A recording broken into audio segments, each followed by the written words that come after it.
بسم اللہ الرحمن الرحیم۔ السلام علیکم ورحمۃ اللہ وبرکاتہ۔ ایک شخص کو سزائے موت ہو گئی۔ اس سے پوچھا گیا کہ زندگی کی آخری آرزو کیا ہے۔ اس نے کہا میں ہارون رشید جو کہ اس وقت کے خلیفہ تھے اس سے ملنا چاہتا ہوں۔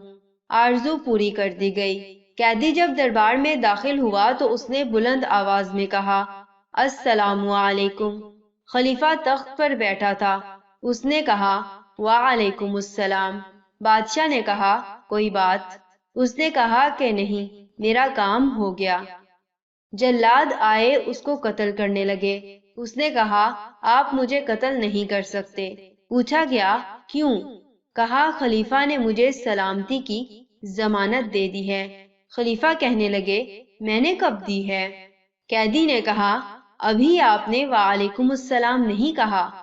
خلیفہ مسکرا پڑا اور کہا اسے آزاد کر دو۔ جب ہم السلام علیکم کہتے ہیں تو ہم ضمانت دے رہے ہوتے ہیں کہ تیرا مال، جان، عزت سب مجھ سے محفوظ ہے۔